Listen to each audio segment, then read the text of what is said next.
Hi, I'm Katie Barr. Welcome to Boca Matters. In 2017, residents elected a political newcomer to City Council. In the 2 years since she's been in office, she's proven herself to be no shrinking violet. Joining us today to discuss matters of importance to Boca Raton is Councilwoman Andrea O'Rourke. Hello, Andrea. Welcome to the show. Hi, Katie. It's my pleasure to be here. Thank you for spending some time with us today. Now, there's a buzz going along in blogs lately that say you might be running against Mayor Scott Singer in 2020. What do you say to that? Well, that was news to me. No one has called to ask me if that is something that is a fact. I have no plans to run against Scott Singer for mayor. I think Scott's doing a very good job representing our city well as mayor. It's very important that we work together well. And to put ourselves in a competitive environment is not something I would choose to do. I would rather work together and be able to come to consensus that works for the greater good of the city. So I have no plans and never have had any plans to run for mayor or for mayor particularly against Scott Singer. Where do you think these rumors come from? There are local blogs around, and I think that, rather than focusing on the issues at hand, which are really important to me and what we spend our time doing, people just like to chatter about the possibility of what might happen, and I think it's just for attention. Mm-hmm. It's not based on truth. People that have written about it in these blogs have never even called to confirm with me if that's something that I was thinking of doing. So it's made up. Yeah, you have no desire to sit on the Iron Throne, so to speak. No, I'm doing just fine right where I am. Great. We're happy to hear that. Thank you. So looking ahead, to the 2020 election, people reading BocaFirst have talked about ranked choice voting. Is that an issue that you think would be helpful to Boca Raton in our elections? I think it's an interesting concept. I haven't spent too much time focused on that.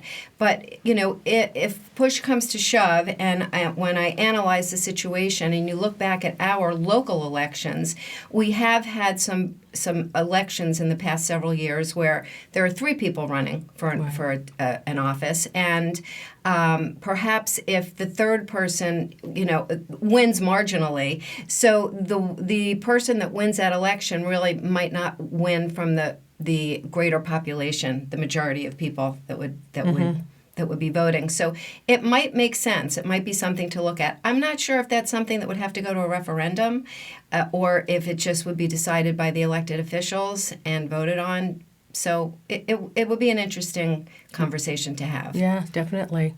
And I know in your campaign in 2017, you were very focused on development, particularly in the downtown. It's still a concern for residents. So can you speak to that? Yeah, well, a lot of people like to put me in a basket and say that I am that non-business person, the anti-development person. I consider myself quite the opposite.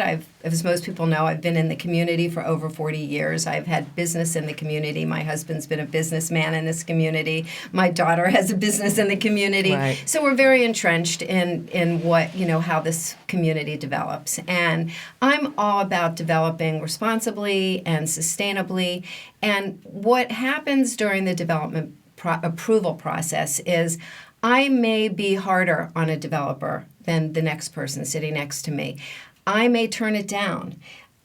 When that happens, invariably, that developer comes back with a better project. And if you look at my voting record, really probably more than you would realize, I have approved when they have really come back and shined up given us more public space, given us some park space, setbacks, put art in, whatever it may be to make it more appealing to the public realm. Mm-hmm. So that's one of my issues is, you get a better product if you don't necessarily have to say yes right away. You have to work and collaborate with the developer or the landowner who is bringing the project forward. And how can we make this the best? Now, when it relates to downtown, and this is the conflict I always have, it's not easy to make these decisions when it's on the shoulders of 5 people to make decisions for almost 100,000 people. Mm-hmm. So when it comes to the downtown, we have a development order that was written 30 years ago called 4035, and along with 4035 was written a downtown plan. 4035 is basically the law. Okay. And then if you read the downtown plan, it's fascinating because what is in it is the vision. to build these 8 million square feet out in the downtown. And downtown was blighted at the time with the old Boca Mall before Right. Meisner Park. And Meisner Park was the poster child to me for beautiful development. Yes. Live, work, play, open space, entertainment. It has everything. The vision was to build to, how it affects relates to the rest of downtown. And from that particular project, we just sort of put a building here, put a building there. And then along came the IDG, which was the interim design guidelines, which was supposed to give us more setback, more public realm, give the developer a little more height, but get much more articulation and variation in the buildings. The buildings that so far have come out of the IDG have not been that. So it's been a disappointment. And now we've got a downtown and also a lack of balance. We planned it originally to have, this balance of live, work, play. And built into this law is the ability to convert and transfer development rights. So what might have been imagined at the beginning would be businesses or office space now can be converted to residential. So we kind of swung the other way and went very heavy on the residential by transferring these rights. And so where's the mix? So now what is coming up is it's not very pedestrian oriented. We're dealing with even a lack of safety in walking. It's a big issue that has come up this year, and I really will just vow to focus this year, particularly as the CRA chair, Community Redevelopment, which is the downtown, to focus on how we deal with making this, and I've said this for 3 years now, a sense of place. We have wayfinding signs in the works. We are working on lit crosswalks at the different intersections so that people feel safe. They are educated as to where to walk. Right. And on and on. The downtown plan said it was supposed to be connectivity with transportation, which we haven't seen in these 30 years. Trains were not a big deal 30 years ago. Now we're approving projects that are by the train tracks, and we don't have to consider train trips and how that affects traffic. So I feel that there are several issues as far as maybe the size of buildings, the articulation of buildings, and how traffic is affected. These are things that we have to pay close attention to and make some really serious decisions this year of where we are moving forward with the vision of this downtown. Getting back to something that you said as far as the balance in the downtown, is there any limit? Is there a quotient, like you can have X amount of residential, X amount of business? Is there anything like that? Not to my knowledge. Now, I have sat down with staff to go over some of these details of how can we look at the 4035, our law that builds this, and make changes to the betterment of the greater good and how this downtown functions without taking development rights away from people that were granted those rights, that have maybe bought land in that area based on what these rights are. And there are things that we can look at and ask. If you're going to do a certain amount of residential, we would like a certain amount of workspace. I call it live work. It's sort of a new trend. Right. And actually the last project that was approved, Camino Square, one of the things they proffered to us in working on this approval was they took, I think, 8 apartment units and turn them into 4 what they call live workspaces. I had asked for that. So they made it was a small effort, but it was an effort that they did listen, they did hear, and maybe they will be the leaders in starting a trend where we'll have these new, if they're trying to attract young urban professionals. Yeah. So how great would it be, for an architect or graphic artist or anybody, any business to have, have your business and then have your live space, over it. Excellent. So we can't demand it, but we can certainly start to look at our laws, and if there is consensus among the council people, we can make some changes and some tweaks that would better it and bring it up to 2020, let's say. We're almost going to be done with 2019. I know. So what are some of the hot issues or hot topics that you're looking at today? Well, as I said, this continual safety, people always talk about parking and traffic. We are trying to deal with the parking situation in the downtown area. The hospital is now building a huge new garage, Yes. which is really important to the community. I would say that, a lot of people are talking about the golf course, Beach and Parks District. There's been much talk. They might build a hotel on the Ocean Strand property in order to raise money to be able to afford the golf course. They are looking to the city for financial support. And I don't know, one of the ideas I thought of, we haven't discussed it. It hasn't been out for conversation yet. But if maybe we do end up backing it financially, which is certainly a conversation we're looking forward to having with them soon. We have a joint meeting scheduled fairly soon, I believe.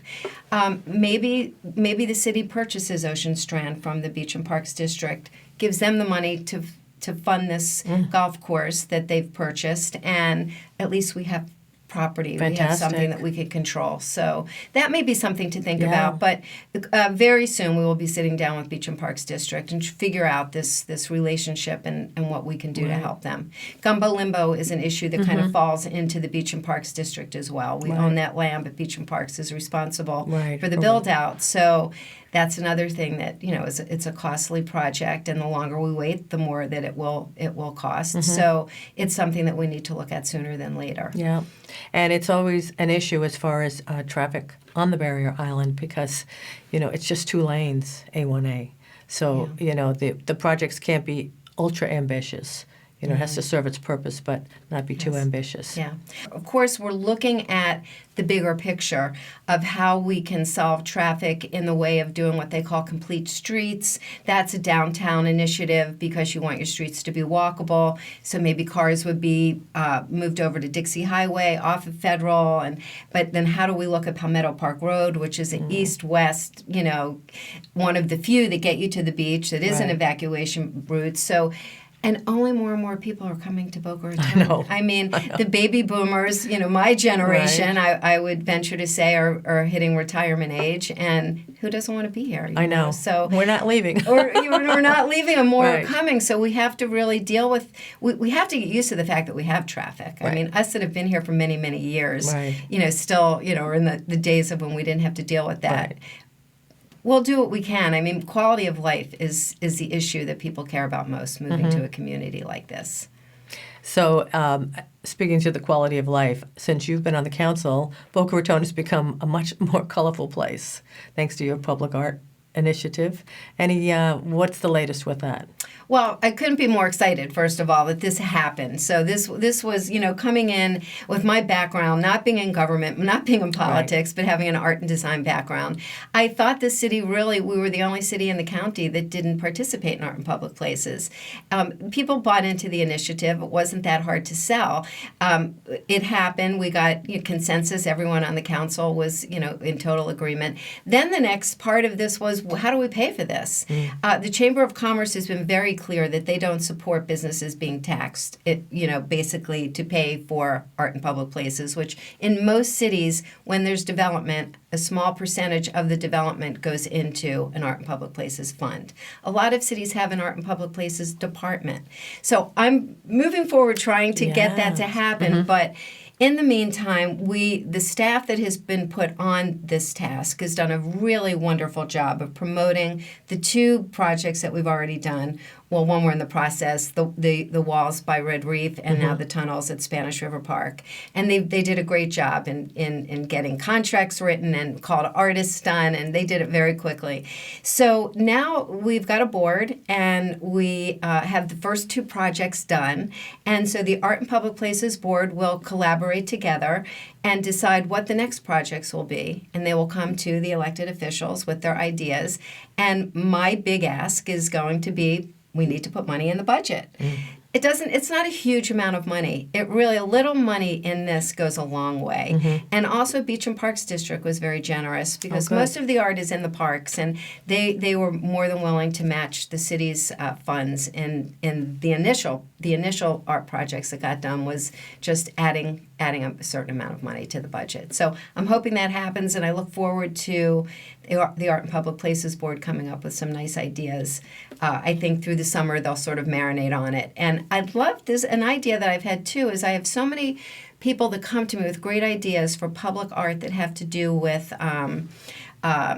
trash and picking up picking up refuse off the beach or wherever. Art, yes. And I'd love to see our sustainability board, which used to be the Green Living Advisory Board. We just changed their model and their name to the Sustainability Board. I'd love to see them collaborate with the Art and Public Places Board because there's some great ideas that people send to me all the time to do projects that would bring awareness to the community as well as at art at that layer. It serves a dual purpose. Yes. So also during your tenure on City Council, there have been issues that are not so pleasant, city being sued and still loggerheads with different development. Can you speak to any of those? Well, I unfortunately really can't. When we're in litigation, it is advice that I don't make comments on, on what's happening. But there are several. We seem to be in a mode that when the developer doesn't get what they want, they file a lawsuit, as opposed to sitting down and collaborating. The first really major lawsuit that came along was I just was hoping against hope that we could really sit down and work with these people and work together with the community and come up with what would be a win-win for all. That didn't happen. I think some developers have shown, very great initiative of collaborating and being willing to step back and relook and redo, and so the ones that we're in litigation with have just not been willing to do that. So at this point, maybe next year I can comment on it. All right, good. Hopefully with a good response. Hopefully.